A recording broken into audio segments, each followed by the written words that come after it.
afternoon and welcome to our Education and Family Focus webinar. With Back to Work the focus for many organisations over the summer, this will be a busy time for the global mobility sector and those managing international employees. Business travel is back on the agenda and international assignments previously on hold are being reviewed, while repatriation is a reality for many. As companies play catch-up over the summer and early autumn, we provide a wealth of knowledge and expertise to help you support employees and families on the move again. So welcome to our panel of expert presenters today. We have Françoise Zerbach, Head of IFA International School in London, Joanne Mitchell, Director of Loomis Education, and Brenda Levis, President, NYC Navigator, destination service provider from the USA and winner of our Best Destination Service Provider Awards 2020. And in addition, we're going to hear from Gail Penelo, Executive Director of Focus, her two guests, Mary Burke-Tobias, Director of Admissions, Marymount London, and Sophie Taylor, Relocation Manager of Sterling Lexicon. And we'll also have a contribution from Robert Stitch, Principal of Garden International School in Malaysia. So this is our conversation agenda for today. Françoise Zerbach, Head of EIFA International School, Joanne Mitchell, Director of Loomis Education, and Brenda Levis, President of NYC, who are going to talk around these subjects. There is a chat facility, so do send in your questions. So in conversation with Françoise, who has an expansive knowledge of French and English bilingualism, we'll explore how bilingual education for children is a stepping stone to wider prospects and opportunities. We'll discover how their schools and organisations have responded to the impact of COVID-19 and the current challenges, and find out how to secure the right places and property even at the last minute. And in an age of increased awareness around employee engagement, we'll explore the secrets of setting employees and families smoothly and successfully in a new location as the new normal emerges. So Françoise, yes. A fascinating background, which many international assignees will relate to. So how did your experience as a bilingual child influence your career and interest in linguistic diversity? And perhaps you can explore a bit of the benefits of multilingual education. Sure. Hi, Fiona. And hi to people who are listening.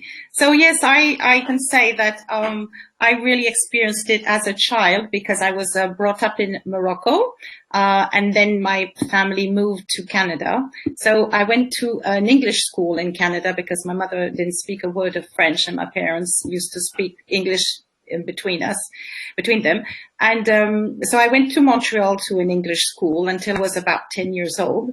And then my parents decided to move to France. My mother was a great admirer of the Général de Gaulle, who was president of France at those times. And for her, as a British person, first of all, she couldn't stand the winters anymore because she had been brought up in Burma. And so she wanted to move to France, to a more, European country. So I was there, 10 years old. My sister was 13. We didn't have a word of French, and we were just put into a school, obviously French school, girls' school, because before 68, boys and girls were not in the same classes. You had girls' schools and boys' school. And I just had to learn how to speak French. So I was totally immersed in this French classroom. And in the beginning, I didn't understand a word of what was going on. And my parents told me later that I used to lock myself in the bathroom and speak a language that was neither French nor English for about a month. And then I just picked it up. And that's why when parents come to see me and say that they're worried because their child is 7 or 8 and doesn't have a word of French or a word of English, how are they going to manage? And I always say, just be a little bit patient, because the way we teach the languages in IFA is the total immersion in both languages, and the children pick it up. So a bit later, I became a teacher, which I always wanted to do since I was small. And I wanted to introduce English when I was teaching in primary school. In 1992, the French government said, took really importance and felt importance of teaching foreign languages to children. So obviously English was the one that everybody wanted to learn, but we were only allowed to teach 1.5 hours per week. And that was really not enough for me. I would have liked to really teach more English, but it wasn't possible because, the French system is quite rigorous and everybody had to do the same.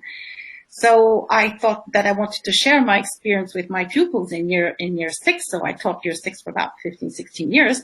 And I started to organize back-to-back exchanges with the United States so that my class could go over to America and then we could receive the children, host the children.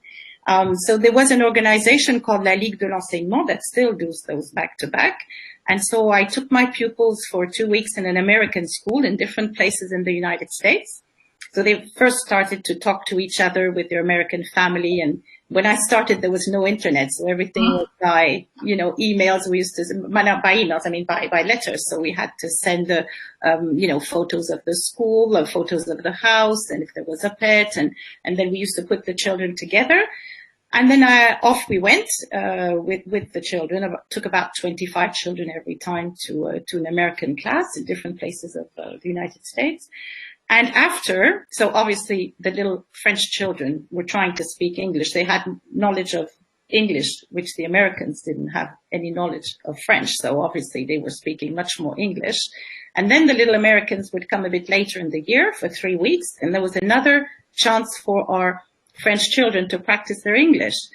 And after, at the beginning of September, October, when they went to the senior school, I was working quite closely with the teachers, and they always used to say, I can point out immediately the children who've been, to America, because they were much more confident and spontaneous and motivated to speak English.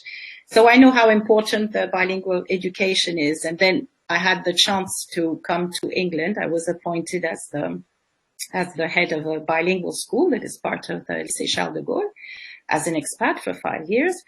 And that was an amazing experience. And that experience helped me also for what I'm doing now, which is being the head of IFA in central London. And in the previous school, the children used to have a teaching of English 2 days and a half. So it was 2 days and a half in English and 2 days and a half in French.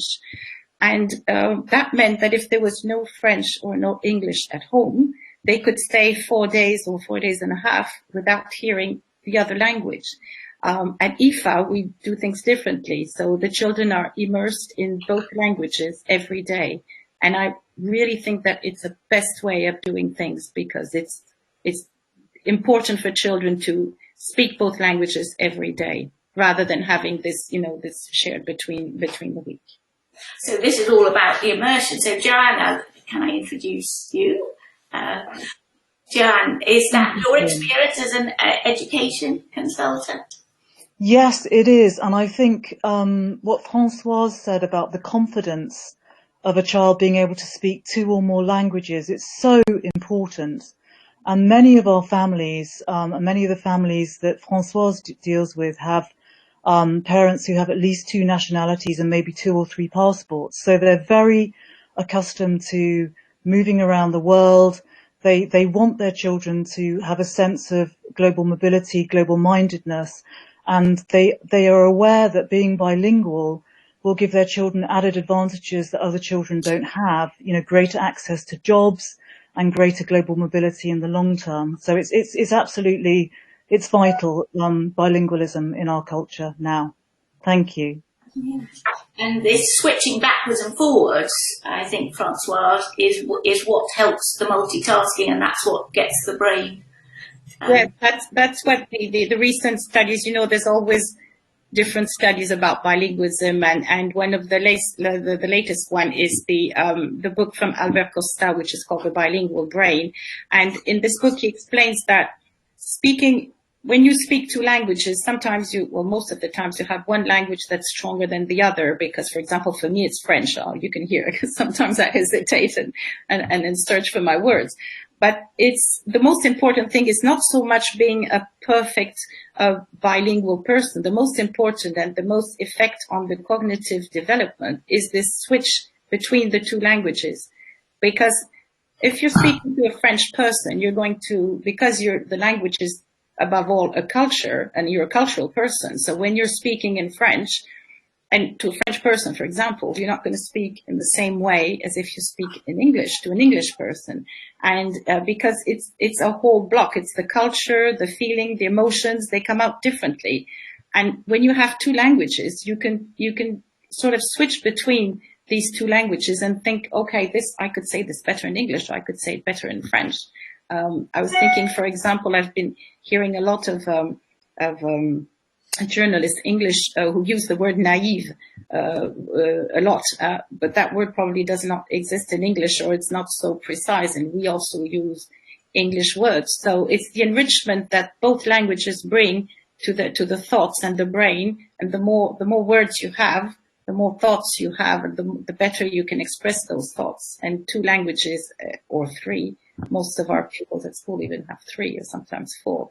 And I'm always amazed to see little children switching from English to French, and then dad, who's Arabic, pops in the school, and then they run down and start speaking Arabic. And I'm just amazed. I'm looking at them and thinking it's just unbelievable how these children can learn several languages. And Brenda, you, as your destination service provider, NYC Navigator, you must come across that a lot, don't you, in your experience dealing with families on international assignment? Absolutely. I think for us, we see a lot of parents that if they were raised in another culture or had international opportunities as children, then they really want to have the same opportunity for their kids to have experiences growing up in multiple cultures. I think we see also that kids who have grown up in bilingual families and have had international experience tend to bring less bullying to a classroom. They're much more empathetic and accepting of kids from other cultures. And I think also just that you need to start kids young with a global mindset in order to achieve global citizens later on in life. Great, thank you. So Francoise, back to you again. So you highlighted the bilingual aspect of IFA. Can you tell us a bit more about why parents choose your school? It's in London. Yeah, sure. What about? Yeah, so we are situated really in central London, not very far from the BBC, walking distance. So obviously that's a good location for parents who are moving in, working around the school or in businesses. We have very small numbers. The maximum size of our classes is 20 per class, and we hardly have any classes who comes to that number of children per class. We also have EAL, which is English as an additional language, and French as an additional language teachers who come into the class and help the children, support them if they don't understand everything that's going on, but they also can take them in small groups or individual lessons to help them improve the French or the English.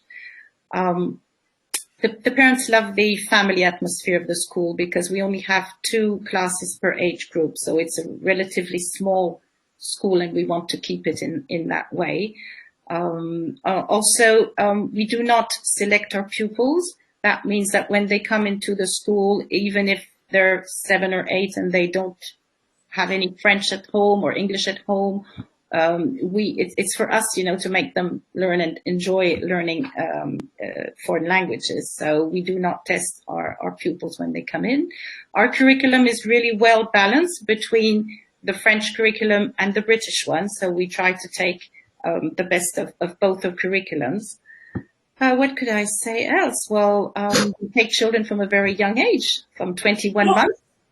So, and we are thinking of even taking them younger because parents always ask, could you take my child? He's 1 and we know how important it is to start early. So I think that, all this particularity of IFA is really also that we try to, give a curriculum that is that follows the British and the French, what they ask for, but also we try to help every single child to achieve their potential. So if they need extra support, they're given extra support.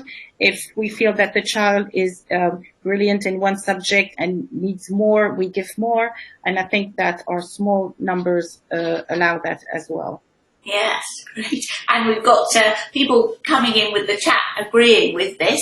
There's somebody there saying, that's so true. I get asked, say something in another language and I've had a hard time coming up with something.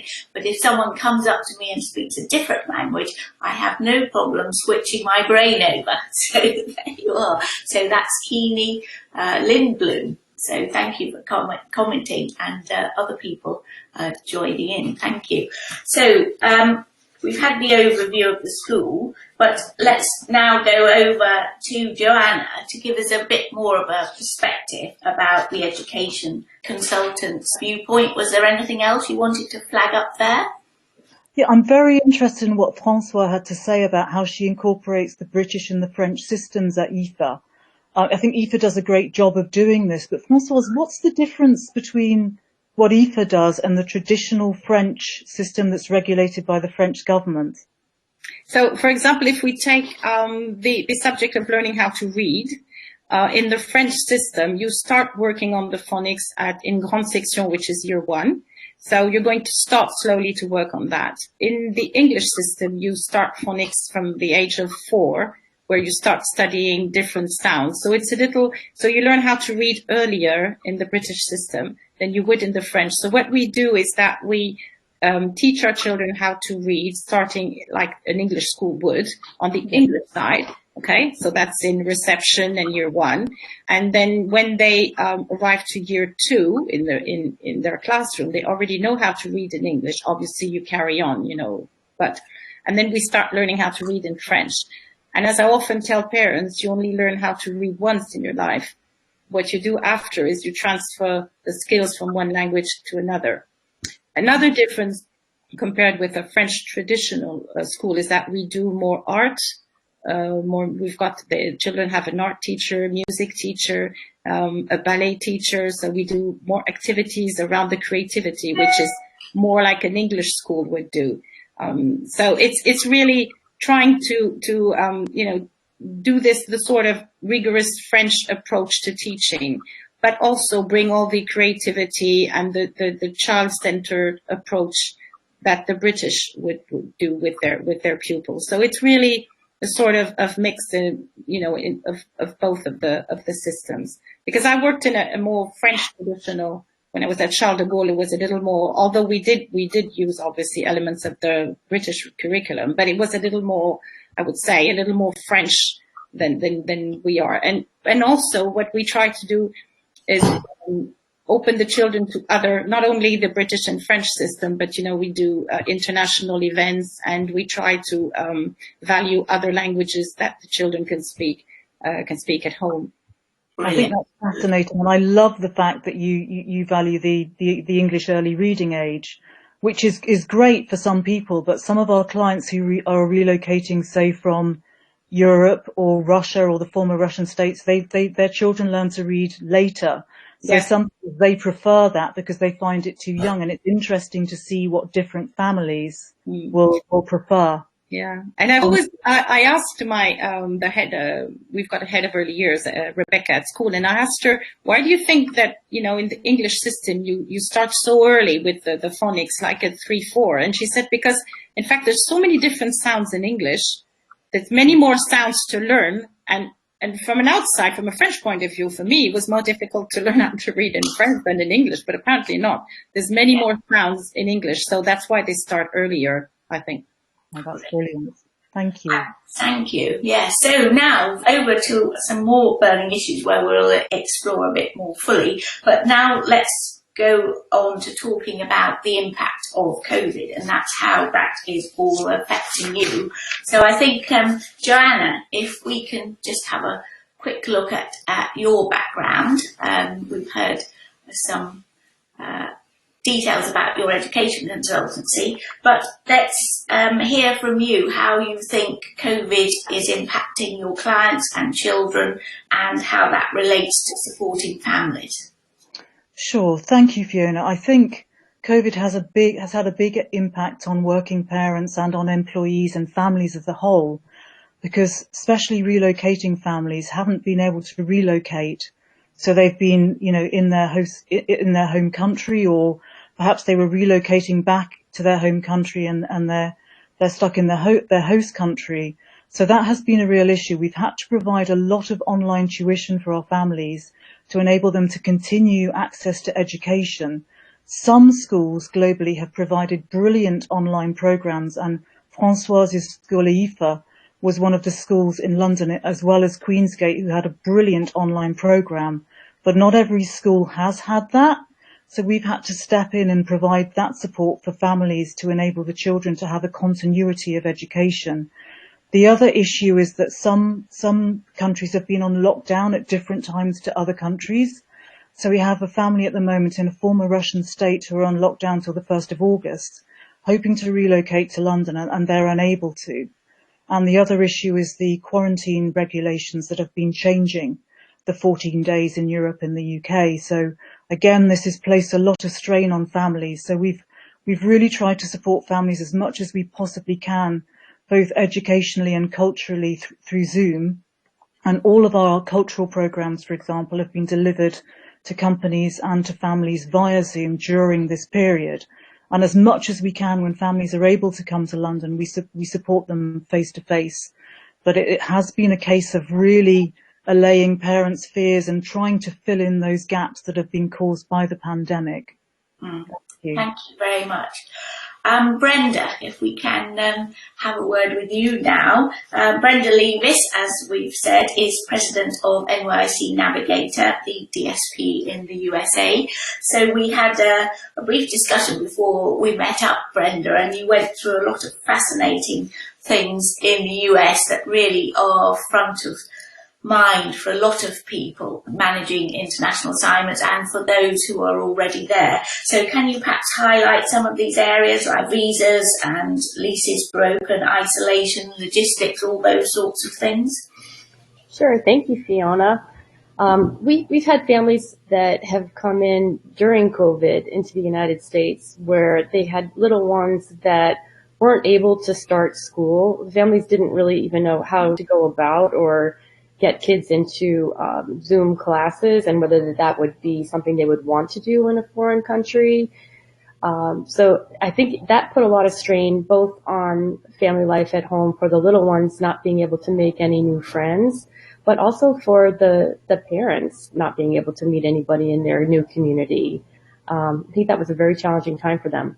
We also had families that came over just prior to COVID that secured leases in the United States, and they have not yet been able to occupy those apartments, and it looks like they probably won't be able to occupy them in 2020 at all. So we've been trying to help them to break leases, but that's also really tough on the families to be in limbo and not know what's next and how long this holding pattern is going to last. And then the immigration situation, getting visas, that must have upset a lot of moves. Exactly. So on top of COVID, then we have this executive order that's keeping many visa holders out of the United States for the foreseeable future, at least through 2020, and it could also go into 21. So that's really it's really caused a blow to the whole global mobility industry in the United States. And I know it's affecting folks overseas with Americans not being able to go to other countries as well. And some of the personal, I think you try and tailor your support to individuals. And you were talking about some people's change of circumstance when they find themselves in the States and in lockdown. And I think you were talking about a new mother or how you had to support her in that period. Yeah, so we were really concerned when COVID set in, even just thinking of us as Americans having to stay at home and not being able to go to an office. I know I felt extremely isolated being in New York and not having family around and not being able to see friends. So we made it a point to go through and reach out to everyone that had relocated in the past year. And we made phone calls initially, and if we couldn't reach them via phone, then we sent emails. And people were very grateful for that and appreciated the contact, and that just we cared about them. A lot of them did have questions that we could help them out with at that time. Then we took what we used to do. We used to have bi-weekly live events, and we pivoted and started having those online. So we continue to have weekly webinars where folks have an opportunity to connect. And for example, as you mentioned, we have a couple of pregnant moms right now that they can't have their families come to be with them from overseas. They're trying to navigate pregnancy in a foreign country. They have met people through our group, and we're talking about doing a virtual baby shower for them. We've connected them with other people from their own country that have had babies in the U.S., so they don't feel quite so isolated, and they can get tips from them on how they managed even to find baby products from their home countries here in the States. With the speakers that we brought in our weekly events, we started with an expat psychologist at the beginning to talk through feelings of COVID. And then we brought in everything from nutritionists to personal trainers. We brought in an educational specialist to talk about teaching kids at home. And we even had a comedy show, which was really fun for everybody to just let off some steam and have a good time. Yes, great, good. Well, that's a really good selection of support. Now we're going to go over and find out what other organisations have been doing to support COVID, and then we'll come back to our presenters here for their views on anything new that's emerged. So we're going to now hear a conversation earlier in the month that we had with Gail Penelo, who's the Executive Director of Focus, the expat membership group run for expats by expatriates. And she had invited two guests, Sophie Taylor, Relocation Manager of Sterling Lexicon, and Mary Burke Tobias, Director of Admissions of Marymount London. And this is what they had to talk about. Welcome to this Education and Family Focused webinar, and today I'm in conversation with Gail Penelo, Executive Director of Focus, Mary Burke Tobias, Director of Admissions Marymount, and Sophie Taylor, Relocation Manager of Sterling Lexicon. And this is our agenda for today. So Gail, can you give us a little bit about what Focus does?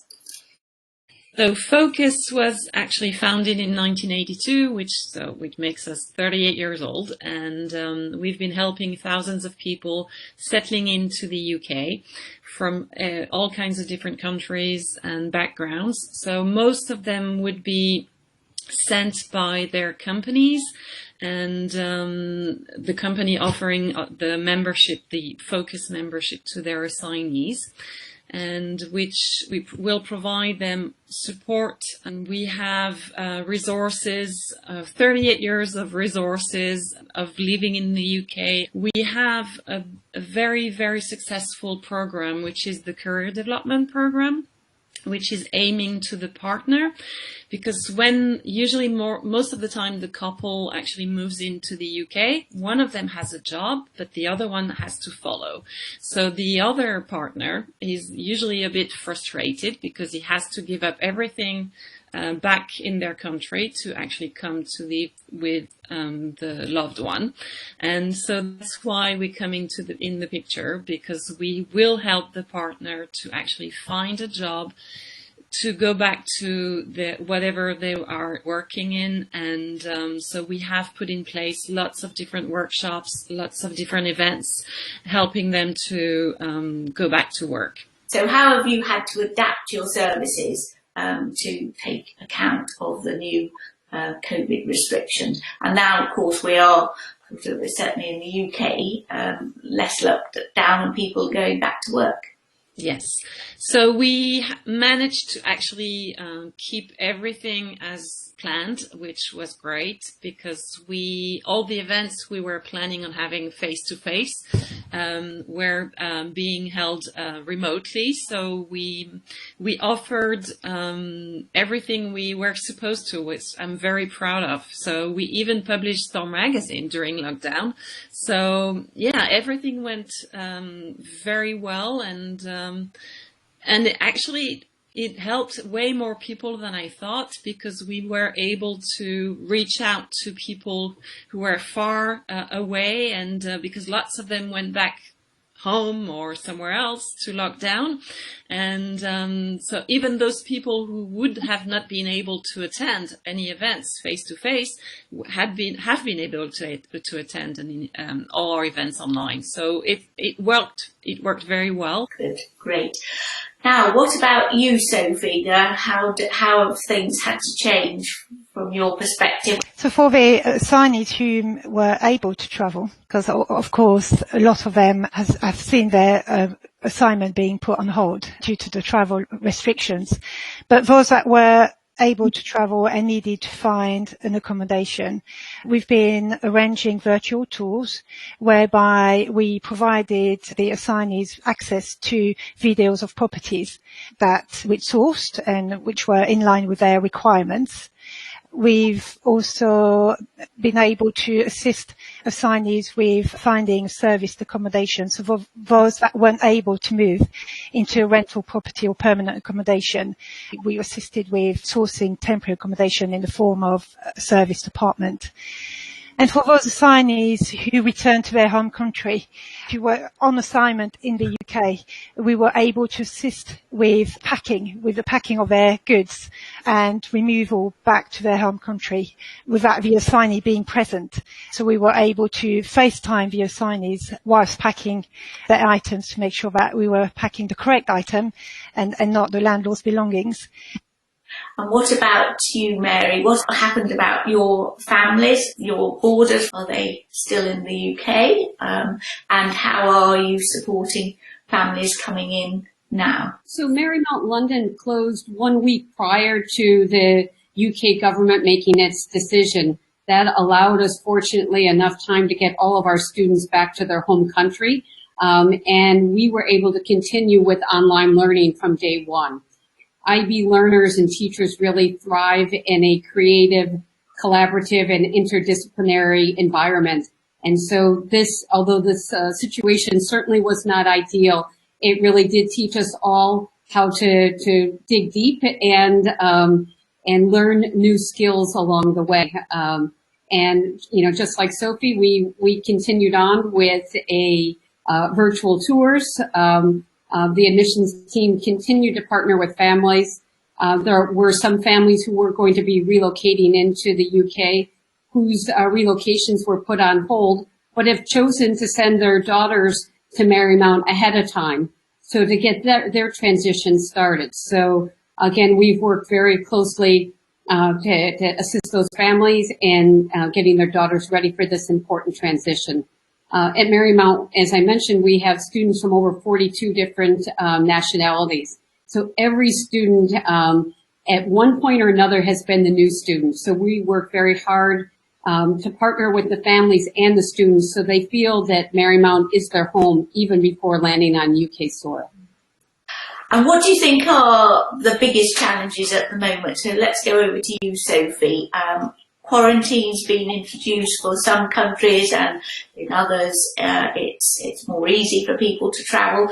What do you think are the biggest challenges now at the moment? Yes, certainly quarantine does seem to be the biggest challenge at the moment for relocations to the UK. The reason being, as you know, it just means that signees aren't able to go and view properties whilst in quarantine. We have offered a service whereby we would purchase groceries for signees and families and have them delivered to their temporary accommodation. That's certainly a challenge, but also despite some of the restrictions being lifted, we do see that letting agents still seem to favour virtual viewings as opposed to face-to-face viewings. And what about the admissions process then, Mary? Is that still all virtual? How are you coping with? And is there going to be a big backlog and a sudden rush in July and August, do you think? You know, admissions has been pretty consistent since February and March. Certainly it's a bit of an ebb and a flow, but there are definitely families still looking at new schools, both within the UK and outside the UK. And that's really one of the keystones of what Marymount offers, is that some families are looking 6 months or 2 years ahead of time in terms of a move. And some, you know, just like today, called and just found out that they will be moving in the next 6 to 8 weeks. And we're able to adapt and work with them in an efficient manner, because our goal is the same as theirs. We want to make sure that we place their daughter in an environment where she's going to thrive, experience success, and make a seamless transition. So what about you, Sophie? Do you think there's going to be panic stations at the end of the summer? I mean, certainly within the relocation industry, July and August are usually our busiest months. We do estimate that this year moves will probably be delayed to September or even October. Our main advice is always for clients to give us as plenty notice as possible in order for us to make preparation in advance, and so we can start the viewing process early on. Yeah. And what about you, Gail? Do you think there's going to be some panic stations going on in July and August? And how can you help with that when people suddenly realise that they're coming to the UK? Well, I think, yes, it might change a bit, but we are ready. We know it's going to be a bit a bit of a challenge in the next 2 months, but we are ready. And I think it's a good time to come to the UK at the moment, because there is lots of places in the schools, empty, lots of spaces, and the lettings as well is doing it's pretty easy to find something at this stage compared to a few years ago. So I think it's a good timing to come to the UK at the moment. Well, Gail, thank you very much for introducing your guests, Mary and Sophie, and thank you so much for joining us on a very informative conversation about families and education. Thank you. Goodbye. Thank you, Fiona. Thank you, Fiona. As I say, Francoise, it would be interesting to hear from you how your school's preparing for the new term and your views, which I think many parents are concerned about, whether they should be doing extra work during the holidays. So can you perhaps tell us a bit about your perspective on that? Yeah, of course. The one thing is I would tell the parents not to do extra work during the holidays and take the children away from the screens for some time. But this is because of the situation of our school, because our school closed a little earlier, 1 week earlier than the other UK schools closed. And we went straight to the teaching online. So the children had every single subject that was taught online, even yoga, even dance, even art. And so we just followed the curriculum, and the children, the teachers and the children managed to go through the whole curriculum. So at the 6th, 7th of July, they had gone through the program, the curriculum. So our advice was to tell parents now that take the children off of the screens as much as you can. But I know it's not the same case in all the schools. And for the future, obviously, we're very excited that we're going to be able to open the school if everything goes well. But we are still going to provide some sort of online teaching and teaching at school. So that means that the children would be at school, obviously, most of them, if everything goes well and there's no second wave or they don't tell us to close the school. But some families are still abroad, as Gail was explaining. Some families haven't come back because the relocation is delayed, or because maybe somebody in the family has a problem like asthma or something else. So what we want to do is to be able to do both at the same time. So teaching in class, and also for children or older children, pupils who are abroad or who cannot come for different reasons, they can still follow what's happening in the class. So we're doing a lot of work in the summer to put all this in place. Brilliant. And hopefully it should be up and running in September. Thank you. And Joanna, perhaps you'd like to comment on what your thoughts are for people not in such a fortunate position, who are really worried about children with exams coming up, or not being able to manage the homeschooling, and children in state schools, or stuck in the wrong country. Yeah, I mean, thank you. Fiona. I think it's very difficult for families who haven't been to a school like IFA, who's provided a really comprehensive online education program during the lockdown. So for families who are concerned about GCSEs and A-levels in 2021, for example, we offer a full online tutoring program to help children. Families who are relocating between education systems, so for example, families coming from, we've got a family coming from the French at the moment to the British system, which is very different, as Françoise will bear out. We've got an online tutoring program for those children, both to get them au fait with English, but also the differences in the ways that maths and the sciences are taught, so that when they finally come over to the UK in September, they're going to be really well prepared. Also, the UK university entrance is going to be, I think, quite different when we get the A-level results in August, because there are some students who are taking a gap year because they're very worried about having lectures online and they don't want to pay the fees for a year. So I think we will see places coming up at Russell Group universities. And for those students who are preparing for medical exams in the autumn and the Oxford and Cambridge entrance exams, the summer is a brilliant time if you've got time to prepare for those. And we've got excellent tutors and teachers who can prep students for medical interviews and for Oxford and Cambridge entrance. And I think that's great. But certainly, Françoise, I mean, we shouldn't have our children studying over the summer at all, ideally, because they should be resting. But for those families who, need to study or who are relocating, we've got another family coming from Hong Kong, and we expect a big influx because of the new law that China are passing. Again, we're preparing that family online for the relocation between the Hong Kong and the British system. Brilliant, thank you. Thank you, Joanne, for those comments. So Brenda, perhaps highlight some of the things that you feel were a bit different in the US, or maybe complement what Focus were talking about, and Joanne and Françoise.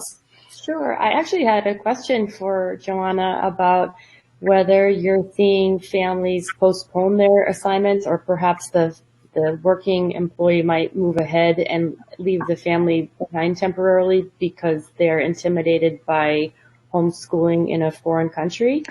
We've got one family coming from a former Russian state who I think may postpone their assignment for a year. We have a lot of families who were coming from China, mainly to board, and also who are attending university starting in September, October. And, most of our Chinese families are postponing for a year because they're actually quite worried about the virus. And that's throwing up all sorts of issues around school fees and university fees and school fee refunds.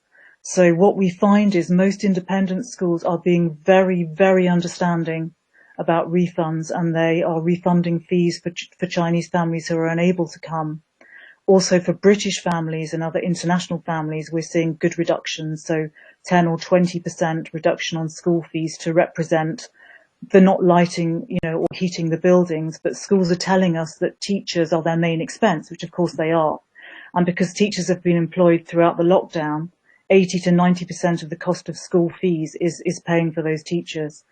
University fee refunds are a different matter, and I think because universities are now in a very difficult financial position, especially as students are deferring. If a student started, we had a student start Cambridge last October and then go back home to China, there was no refund from the university. So I think we, in answer to your question, Brenna, we just have to, we have a lot of families who are postponing, and we also have families who, we've got the working parent coming, but his wife and children staying over in their home country because they're a little bit worried about how it's going to work. Thank you. Thank you. Fascinating. Thank you. You must spend a lot of time giving moral and psychological support to those families, both of you, Brenda and Joanna. I mean, that's really, your roles are really essential, because families don't know what to do and where to turn to when a situation like that occurs. So I'm glad. Absolutely. I think what all three of us do, I think, is very holistic, and you too, Françoise, is that when we have a family, we're not just looking at the child's education, we're looking at the emotional well-being, the cultural transition. And Françoise, as you rightly said, I speak 5 languages, and when I speak, another language, I am automatically in the culture of that country. And when we have a family relocating, it's just preparing them, even the tiny little differences. For example, as you well know, the difference between, I'm half French, the difference between having a French and a British sense of humour. I mean, it's so huge, and it can really be debilitating if you don't understand the English sarcasm and irony. And we did a brilliant workplace programme for a French employee who's relocating recently to explain this, so that they would understand that if they were joking, perhaps the French employee wouldn't find that funny at all. So it's looking at everything in the round. It's the holistic, it's the emotional, it's the educational, it's the cultural, it's the well-being of the accompanying spouse or partner. We have to look at that. And I know, Brenda, you're very good at hand-holding, and this is something that, it's a little bit difficult to do when you're on Zoom, but I think it's much better than just giving somebody a PowerPoint presentation over the internet. This, close observation of the family and what those needs are makes for a very successful relocation. And so many assignments fail because that hasn't been done properly. Well, that's a very neat introduction, Joanne. Thank you very much to what we're going to talk about next, which is about settling families. So we're now going to go over and hear what Robert Stitch, the principal of Garden International School in Malaysia, had to say about how his school, which was the winners of our School Providing Outstanding Relocation Support Award this year, his great advice for other schools how to settle families successfully. So if I can just remind our presenters to turn off their microphones, and let's hear what Robert Stitch has to say. Hello, Rob. As winner of our award, can you tell us what's special about Garden International School? First of all, I'd like to say we were thrilled to win this award, and I think it's due recognition of one of the things, many things, that is special about GIS. So I'll talk about that first and foremost, and then some of the other things that I think are also special about the school. We are a really close-knit community, and I think this particular award recognises the fact that we're a close-knit community. And one part of that community is how we induct new staff, new students, and new parents into the school.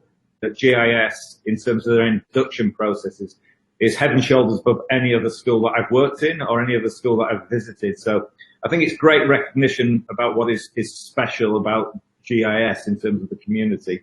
And what did it mean winning the award for the school and the community? We were thrilled to win the award. It's really good to have some really good news to share with the community. We're thrilled when we put this onto the website and into the school newsletters and shared it with the staff and the students. So I think they felt we were rightful winners. It's always good to get that pat on the back. Good. Well, congratulations, and we loved your participation in the virtual award video. That was fantastic. So let's move on now and talk about the challenges for parents and employers of selecting the right international school, particularly under these conditions when parents can't visit. But of course, many relocating families don't have time to visit the school in advance anyway. So just tell us a bit about your admissions process. What's the availability for 2021 and the following year? And of course, if families need admissions throughout the year. Yeah, it's a challenge for all international schools wherever they are in the world. I mean, first and foremost, I would say that we're a tier 1 school with an incredible reputation. I mean, our reputation is not just in Malaysia, it's across Southeast Asia and across the world. I do believe, I think about 10 years ago, Guardian International was rated as one of the top 10 international schools in the world in a Guardian article on international education. So that reputation obviously attracts, parents. That's the biggest decision that parents make, right? Biggest challenge at the moment, of course, is the borders are shut. But at the moment, we're operating under those border controls. So word of mouth is very strong for a school like GIS. We have phone calls. Before the lockdown, we had a number of walk-ins, people just who are in Malaysia, coming into the school and asking for a admissions tour or a look around the school. And then it goes to the application process. That can be done online, which has been good at the moment because it has been difficult to get the application process done physically in school. Brilliant, great. So people who've been through the process before will know, but for others it's quite easy to pick up. So the COVID-19 crisis, can you tell us what you did with the school closures and how you were managing online learning? And then also I understand you've got some imaginative things that you're offering, not just pupils of your schools, but people outside the area and overseas to access. I've been in education for 36 years, and by far the most challenging year that I've had in education. I don't think any school leader could have been fully prepared for what's happened this year. We're now looking positively to a school opening on the 14th of August, and we're putting our SOPs in place for all the different year groups and phases in the school. And the lockdown here in Malaysia was a very restrictive lockdown. Some would say draconian, but it worked really well. I mean, it was basically you were not allowed out of your apartments or your houses, apart from one person in the family could go to the supermarket for a short period a day, and it was a real sort of lockdown. So transitioning into a continuity of learning, we use that phrase because we wanted to show that we could be as much as possible seamless, although it's impossible to be seamless between a physical environment and a home learning environment. We had a continuity of learning program, which we developed, I think, really well. And we were building a robust model, I think, which will stand us in good stead if we have to go down this particular route again. We were all experiencing that anxiety of, when is this going to end? How is it going to impact on us, socially, economically, etc., and educationally. Additional to the sort of education, we saw the importance of the well-being and also for activities which were co-curricular or extracurricular. So we developed an element of our website called Smarter, Stronger Together, which is a fantastic sort of collection of activities that parents and students and anybody in the community can be involved in, and so we also did webinars. We had a virtual CCA program going on, which is a co-curricular program going on every night after school, which was really good. And so we were doing things like, Zumba classes, chess, cooking classes, and I think all those kind of things help keep the community together. It's fantastic the way that international schools have stepped up and have been supporting the community and other schools in the area. So thank you. So now here's a really important issue, obviously, for all parents about what you do to help settle the children and transition, but also how the school can help settle the whole family, which is really important to employers when they're moving someone into the area. As soon as the offers are made and the fees are collected, at that particular stage, induction begins. So it's not when the students and the parents walk through the door. It's at that particular moment when they've officially become a member of the GIS family. So connections are made with the school, access to a lot of things that are going on, newsletters, giving, parents and students a feel of what the school will be like. If we are at the stage to, for example, a primary kid, know which class that student will be going into, the teacher will be in contact, and there will be a connection that's made even before they've arrived, long time before they've arrived. We start to try to buddy up families as well. We use our Parent Teachers Association who help us with this, and they start to look at how they would buddy up with different families.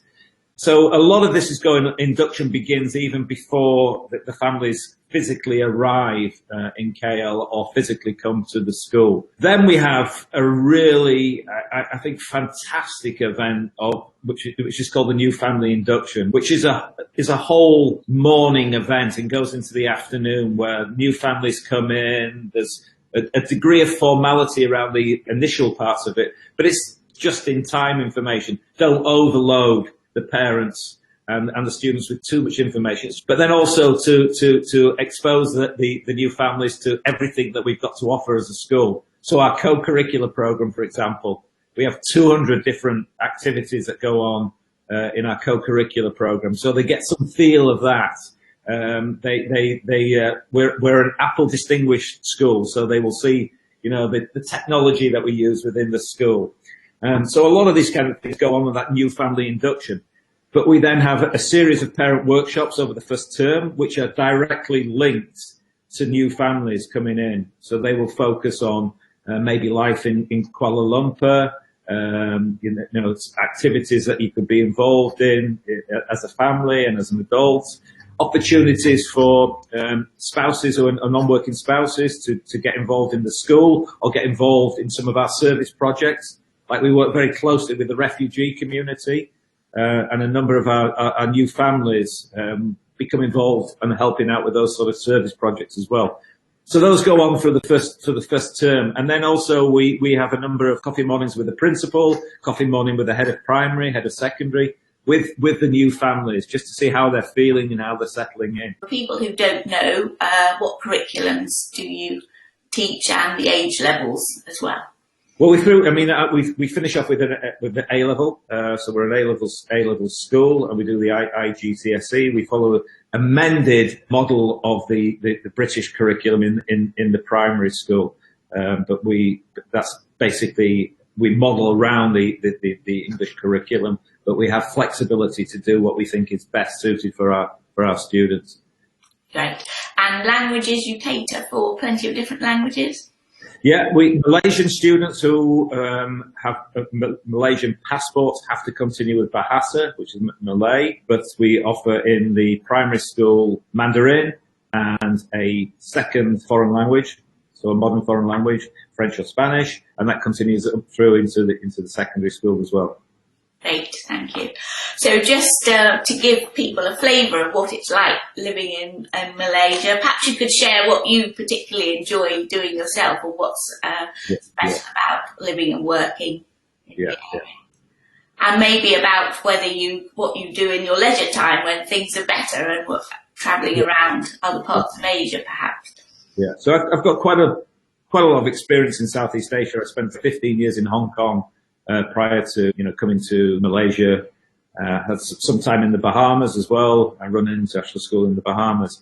I think Malaysia is an absolutely fascinating country. Actually, when I taught in Hong Kong, we came as a family to Malaysia quite a lot. It's a beautiful country, and one of the things I really like about Malaysia is the road system is fantastic. So from KL, you can get out in the car.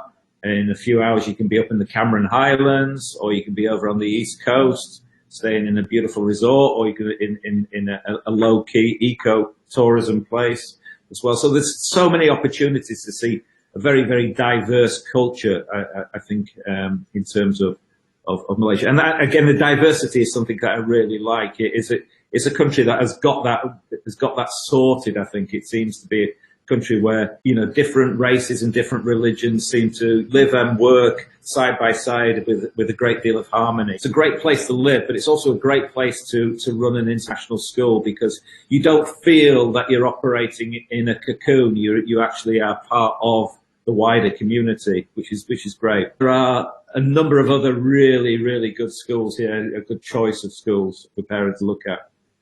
Good. Well, thank you very much, Robert. That's been fascinating.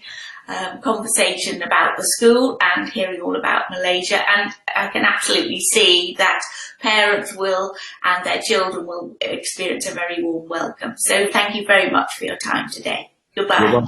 You're welcome. Thank you. Fascinating insight on an international school in Malaysia.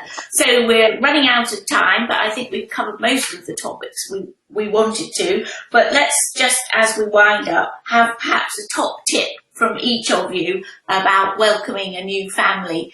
Brenda, shall we start with you? Sure. My suggestion would be to make sure that companies or private transferees are working with a local established business so that you can receive the local support and handholding that you need, especially in a situation like now with the pandemic. It's a perfect example of why do-it-yourself technology tool is not the way to go at this time. Thank you for sharing that. Joanna, what would your tip be? I would say, be prepared for last-minute relocations and look at the family as a whole and what they need. Prepare the family as much as possible for their new environment, and be prepared to pay very close attention to the differences between education systems that they're transitioning from and to. Yes. Thank you. Thank you. And Francoise. So what I would say to parents is that they must try not to worry too much if they're moving and coming in September, coming in November. We are very flexible, and we will help the families if they come in the middle of the year. They can come anytime to IFA. They'll always be welcome, and we'll put everything in place to support and help the children and their families. Brilliant. Well, thank you very much for your contribution, and I'm sure people will be assured a very warm welcome from all of your organisations. So I'd like to thank Francoise, Joanna and Brenda very much for their live participation in this discussion today, and for those who've also contributed to the webinar videos that we've caught up with. So we'll just have a final goodbye wave in the tradition. So thank you very much indeed. Our audience is very welcome to get in touch with you all if you've got further questions. Thank you very much. Bye, Fiona. Thank you. Bye-bye. Thank you. Just for those who don't know, Relocate Global has a mountain of resources that you can all access: webinars, virtual events, podcasts, videos, and we also offer coaching support and workshops. And Relocate Global has a wealth of news and articles on the website every day, as well as our education and schools section and education and schools guides, plus downloadable resources in the Global Mobility Toolkit if you want to know about all sorts of policy issues, diversity, inclusion, etc. So do sign up for all these free resources. We will have available within the next 24 hours or so a video recording of this webinar, and you can also request presentation slides, and you can access via YouTube. Please do subscribe to all these things. We also have various community activities via the Think Women group, where you can discuss further issues, the Family Focus Network and other community networking occasions online and on the internet and virtually, as well as live coming soon, we hope. And we've got coming up a whole webinar series which you can catch up at the end. So thank you very much again to Francoise Servais from IFA International School London, and you'll find these details there. To Loomis Education, Joanne Mitchell, and that's her education consultancy details there. NYC Navigator, and we spoke to President Brenda Levis. Focus, the expat community, which you're very welcome to join. They'd love to hear from you. The Garden International School and Robert Stitch, and there's details of their resources for parents worldwide, can have a look at these. And also to Focus's guests, Marymount London and Sterling Lexicon. So thank you very much for attending this webinar. The next one coming up is Knowing the Score, which is a creativity and music experience which will help you build resilience in your organisation. So a great learning and development experience there, and help you come to terms with new prospects ahead. And there's another one on Future Fit Global Mobility coming up later in the summer. So thank you very much, and we look forward to hearing from you. Goodbye.